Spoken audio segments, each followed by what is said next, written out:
جب اللہ راضی ہوتا ہے، جب اللہ کسی سے راضی ہوتا ہے نا رب کریم، تو پھر ہوتا یہ ہے کہ بندہ ہاتھ رکھتا ہے مٹی میں، اللہ سونا بنا دیتا ہے اللہ اس کو۔ اور جب کبھی اس کی نظر رحمت روٹھ جائے تو سونا بھی مٹی بن جاتا ہے۔ تو میرے عزیز، جب اللہ کسی کو پسند کرتا ہے تو ملتا کیا ہے؟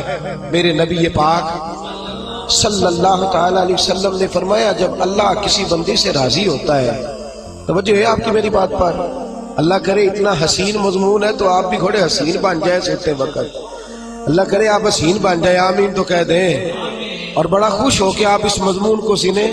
نبی پاک صلی اللہ علیہ وسلم نے فرمایا، جب اللہ کسی بندے سے محبت کرتا ہے، راضی ہوتا ہے، تو حضرت جبریل کو بلاتا ہے۔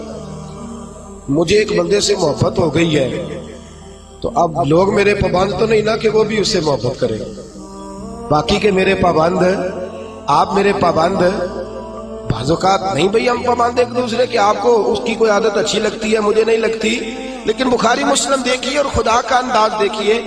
حضرت ابو ہریرہ حدیث کے راوی ہیں، حضور علیہ الصلوۃ والسلام نے فرمایا، جب اللہ کسی بندے کو پسند کرے اور اللہ جب کسی سے محبت کرنے لگے تو حضرت جبریل امین کو بلاتے ہیں، یا اللہ میں حاضر ہوں۔ فرمایا، وہ فلاں بستی کے فلاں محلے کی فلاں گلی کے فلاں گھر میں رہنے والا فلاں کا بیٹا فلاں، مجھے اس سے پیار ہو گیا ہے، مجھے اس سے محبت ہو گئی ہے، تو یا اللہ میرے لیے کیا حکم ہے؟ فرمایا، جبریل میں محبت کرتا ہوں، تو بھی اس سے محبت کر، میں پیار کرتا ہوں، تو بھی اس سے، میں اس کی طرف نظر رحمت سے دیکھتا ہوں، تو بھی اسے پیار سے دیکھا کر۔ تو حضرت جبریل کہتے ہیں، یا اللہ ہو گیا میرا بھی پیار، میرا بھی اس سے پیار ہو گیا، ہمارا تو بس اس سے پیار ہے جس کا تجھ سے پیار ہے۔ رنگے چمن پسند نہ پھولوں کی بو پسند، ہم کو ہے وہ پسند جسے آئے، ہم کو ہے وہ پسند جسے آئے، ہمیں تو اس سے پیار ہے۔ حضرت ابو ہریرہ رضی اللہ تعالیٰ عنہ، سیدنا امام حسین کی عمر مبارک تھی 40 سال 45 سال، جوان تھے ابو، اور حضرت ابو ہریرہ بوڑھے تھے، ضعیف تھے، داڑھی مبارک ساری سفید تھی، اور امیر المومنین فی الحدیث ہے۔ امام حسین گھوڑے سے اترے، مدینے میں ٹھنڈی ٹھنڈی ہوائیں ہو کے گزری تھی، تازہ بارش ہوئی تھی، تھوڑا سا پانی جوہڑ میں چھوٹے سے ٹوئے میں گڑھے میں کھڑا تھا۔ امام حسین نے پیر زمین میں رکھا تو کیچڑ آپ کے قدم کو چومنے لگی۔ حضرت ابو ہریرہ دور کھڑے تھے، دوڑے آئے، کیچڑ ذرا سی لگ گئی، دوڑے آئے، اپنی پگڑی کو کھولا اور امام حسین کا قدم صاف کرنا شروع کر دیا۔ امام حسین نے پیر پیچھے ہٹایا کہ حضور آپ بزرگ ہیں، یہ کیا کر رہے ہیں؟ آپ فرمانے لگے، حسین تیرا پیر کون صاف کر رہا ہے؟ میں تو نسبت مصطفیٰ کا احترام کر رہا ہوں، تجھ سے حضور کو پیار ہے اور ہمیں اس بندے سے پیار ہے جس سے مصطفیٰ کو پیار ہے۔ نبی کا جو غلام ہے ہمارا وہ امام ہے، ہمیں ہر اس شخص سے پیار ہے جس سے رسول اللہ کا صلی اللہ علیہ۔ تو حضور علیہ السلام نے فرمایا، بندے بندے سے راضی ہوں گے تو کیا دیں گے، لیکن جب اللہ راضی ہوگا تو رب کریم کیا کرے گا؟ اللہ حضرت جبریل امین کو کہتے ہیں، مجھے پیار ہو گیا ہے، تو بھی اس سے، یا اللہ ہو گیا میرا پیار، اب کیا حکم ہے؟ فرمایا، اب جا زمینوں میں جا کے اعلان کر دے۔ میری بات کی سمجھ آ رہی ہے؟ اللہ کرے آپ کو نیند بالکل نہ آئے، گھر جا کے یا آمین تو کہہ دے۔ فرمایا، جا کے زمین پہ اعلان کر دے، اور جو میرے بندے ان کے دلوں میں جا کے یہ بات انڈیل دے کہ اللہ فلانے بندے سے پیار کرتا ہے، تم بھی سارے اس سے محبت کرو، اللہ پیار کرتا ہے تم بھی، اور ایسی اس کی محبت عام کر دے کہ دنیا دار زور بھی لگائے دنیا دار، نہیں جانا داتا صاحب، نہیں جانا داتا صاحب، نہیں جانا داتا صاحب، لیکن جمعرات کا دن آئے، جمعے کا دن آئے تو تل دھرنے کو جگہ ہی نہ ہو۔ گنج بخشے فیض عالم مظہر نور خدا نا کسارا، پیر کامل کامل آرا، رہنما میران دے نہ وزیران دے، دیوے بالدے نہیں صدا فقیران دے۔ اور میں لوگ زور بھی لگاتے پھریں تو پھر بھی لوگ خواجہ معین الدین صاحب کا نام نہ چھوڑیں، یا غوث اعظم کہنا نہ چھوڑیں، دل میں بات ڈال دے، محبت پیدا کر دے۔ حضرت جبریل دوڑے گئے، واپس آئے، کہا، یا اللہ ساری دنیا کے دلوں میں پیار ڈال آیا، جو تیرے بندے ہیں وہ تیرے اس بندے سے محبت کریں گے۔ تو رب کریم نے فرمایا، اب آسمانوں میں چکر لگا، اور سارے فرشتے حور غلمان سب کے اندر اعلان کر دے کہ اللہ اس سے پیار کرتا ہے، تم بھی سارے پیار کرو۔ میرے رسول پاک صلی اللہ علیہ وسلم نے فرمایا جس سے اللہ محبت کرتا ہے اس کی محبت کو دوام ملتا ہے۔ زمین والے بھی پیار کرتے ہیں، آسمان والے بھی، فرشتے بھی کرتے ہیں تعظیم میری۔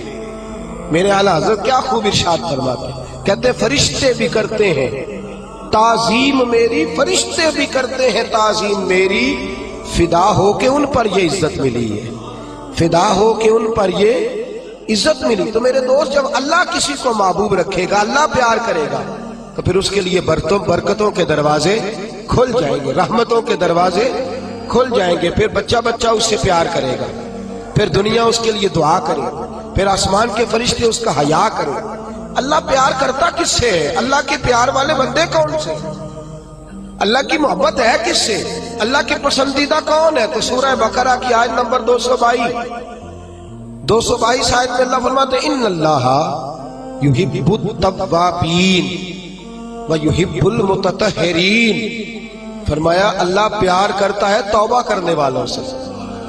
کس سے؟ سارے بولے، آپ بھی بولے، اللہ کس سے پیار کرتا ہے جی؟ توبہ کرنا۔ اور اللہ پیار کرتا ہے پاک رہنے والوں سے۔ کس سے؟ پاک رہنے والے سے اور توبہ کرنا۔ کتنا پیار کرتا ہے؟ عجیب مثال دی بخاری میں میرے رسول پاک، اور اس رنگ کی، اس انداز کی شاید آپ کو دوسری حدیث نہ ملے۔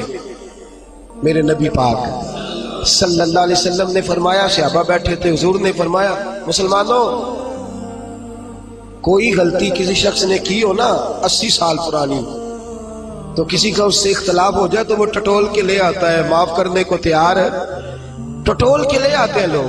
اللہ خیر کرے، اگر کسی نے تجربہ کرنا ہو تو الیکشن پہ کھڑے ہو کے تجربہ کر لیں۔ کہاں کہاں سے لوگ ڈھونڈ کے نکال کے لاتے ہیں بات، کہاں سے۔ وہ ایک میں سیاستدان کا پڑھ رہا تھا اخبار کے اندر، وہ کہنے لگا کہ اس سے کسی نے کہا کہ کیوں کھڑا ہوا الیکشن پہ، تو کہنے لگا میں اپنا آپ ناپنا اور تولنا چاہتا تھا۔ میں نے کسی سے سنا تھا کہ میرے ماں باپ بچپن میں گم ہو گئے تو ملتے نہیں تھے، ٹی وی پہ بھی اشتہار دیا، کیبل پہ بھی دیا، جو اس وقت ذرائع تھے اخبار سارے استعمال کیے، پر ماں باپ کا پتہ نہیں چلتا تھا۔ میں نے ایک سیانے بندے سے مشورہ کیا کہ یار میں کیا کروں کہ میرے ماں باپ مل جائیں۔ کہنے لگا تو الیکشن پہ کھڑا ہو جا، دیکھ لوگ کیسے ڈھونڈ کے لاتے ہیں تیرے دادے کو بھی کہ تو کون تھا کیا تھا۔ لوگ معاف کرنے کو تیار ہے، لیکن اس رنگ کی حدیث آپ کو نہیں ملے گی۔ پوری کتب حدیث میں دیکھیے، حضرت ابو ہریرہ حدیث کے راوی ہیں، میرے رسول کریم صلی اللہ علیہ وسلم نے فرمایا صحابہ جب اللہ کا بندہ اور گناہ گار ترین بندہ توبہ کرتا ہے تو اللہ خوش ہو جاتا ہے۔ اللہ اس کی توبہ سے، یہ سونے والوں کو جگائیے گا، اللہ ان کی توبہ سے خوش ہو جاتا ہے، راضی ہو جاتا ہے۔ اور کس طرح راضی ہوتا ہے؟ حضور نے مثال دی، بڑی منفرد روایت میرے نبی پاک صلی اللہ علیہ وسلم فرماتے ہیں ایک آدمی تھا، صحابہ ایک آدمی تھا، اس نے اونٹنی تیار کی، اونٹنی پر سامان رکھا، کھانے کا پینے کا زادرہ سامان، یوں سمجھ لیں جیسے لوگ حج عمرہ کرنے جاتے ہیں تو ایک تھیلا، اس میں پاسپورٹ بھی ہے، پیسے بھی ہیں، ٹکٹ بھی ہے، ہر شے اس کے اندر ہے۔ وہ تھیلا اس نے اونٹنی پہ باندھ دیا، ساری ضروریات کی چیزیں اس میں تھی۔ ریگستان کا علاقہ تھا، صحرا کا علاقہ تھا، میلوں دور دور تک آبادی نہیں تھی۔ اس صحرا کے اندر وہ پہنچا، اونٹنی اپنی اس نے ایک شاخ کے ساتھ باندھ دی اور خود وہ ایک درخت کے نیچے آرام کرنے لگا۔ نبی پاک صلی اللہ تعالی علیہ وسلم فرماتے ہیں وہ سو گیا، اس کی آنکھ لگ گئی تو اونٹنی نہ، وہ چونکہ شاخ سے بندھی ہوئی تھی، وہ شاخ اس کی ٹوٹ گئی، اونٹنی نکل گئی۔ حضور فرماتے ہیں اس کی آنکھ کھل گئی، اب وہ صحرا میں دوڑنے لگا، پانی بھی کوئی نہیں، کھانا بھی کوئی نہیں، پینا بھی کوئی نہیں، پیسہ بھی کوئی نہیں، اور سب سے بڑی بات یہ ہے کہ صحرا سے نکلنے کا راستہ بھی، پیدل وہ صحرا سے نکل سکتا بھی۔ حضور فرماتے ہیں ادھر دوڑا، آگے دوڑا، پیچھے دوڑا، شمال جنوب بھاگا، تھک گیا، آوازیں دینے لگا، درختوں پہ چڑھنے لگا، جو اس سے بن سکتا تھا اس نے کیا، تھک گیا۔ جب تھکا تو کونے میں بیٹھ کے رونے لگا، کھول کے رویا۔ اب اسے یقین ہو گیا کہ میری فریاد کو کوئی نہیں پہنچے گا، مشکل ہو گیا میرے لیے، حضور فرماتے ہیں وہ ایک درخت کے نیچے بیٹھ کے اپنی موت کا انتظار کرنے لگا کہ اب میرا کوئی حل نہیں بچنے کا، موت ہی آئے گی، موت ہی۔ اچانک اس نے آنکھ کھولی تو اس کی اونٹنی اس کے سامنے کھڑی تھی، سامان بھی مل گیا، پیسے بھی مل گئے، کھانا بھی مل گیا، پانی بھی مل گیا، ہر چیز مل گئی۔ اللہ کے رسول فرماتے ہیں صحابہ بتاؤ اسے کتنی خوشی ہوگی، صحابہ بتاؤ اسے کتنی خوشی ہوگی۔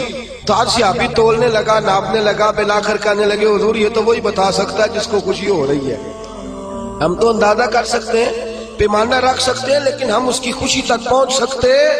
میرے نبی کریم صلی اللہ تعالی علیہ وسلم فرماتے ہیں اور صحابہ اسے تو کچھ خوشی بھی نہیں ہوئی، کچھ بھی خوشی نہیں ہوئی جب رب کا گناہگار بندہ جو کبھی مسجد نہیں آیا، نے کبھی نماز نہیں پڑھی، جو کبھی اس کے حضور حاضر نہیں ہوا، جسے کبھی سجدے کی توفیق نہیں ملی، جس نے کبھی بسم اللہ شریف بھی نہیں پڑھی، فرمایا جب وہ آتا ہے نا پلٹ کے مسجد میں، مسجد نمازیوں سے کھچا کھچ بھری ہے، حاجیوں سے بھری ہوئی ہے، ساجدوں اور عابدوں سے بھری ہوئی ہے، لیکن جب وہ گناہگار آ کے سجدہ کرتا ہے تو فرمایا خدا کو اس صحرا میں پھنسے ہوئے اس مسافر سے بھی زیادہ خوشی حاصل ہوتی ہے، اللہ کو اس سے بھی زیادہ۔ اور کنز المال کی حدیث سنیں گے تو اور خوش ہو جائیں گے کہ توبہ کرنے والے کی خوشی کی۔ میرے نبی پاک صلی اللہ علیہ وسلم فرماتے ہیں ایک شخص تھا، دنیا داری کرتا تھا، بڑا مال، بڑی جائیدادیں، بڑا ڈیرا، بڑا کھانا پینا، بڑا آنا جانا لوگوں کا، بڑے پیسے۔ اچانک حالات کسی وجہ سے بدل گئے، کچھ ایسے معاملات ہو گئے کہ اس کا کاروبار ٹھپ ہو گیا، زمینیں بک گئی، جائیدادیں اجڑ گئی، کیونکہ وہ بھی اللہ کی نافرمانی میں مبتلا تھا تو ہر چیز ضائع ہو گئی۔ نبی پاک صلی اللہ علیہ وسلم فرماتے ہیں جب ہر چیز اس کی چلی گئی نا، وہ کبھی مسجد نہیں آیا تھا، بنی اسرائیل کا شخص تھا، تو کبھی وہ اللہ تبارک و تعالیٰ کی بارگاہ میں حاضر نہیں ہوا۔ اب جب سب کچھ چلا گیا نا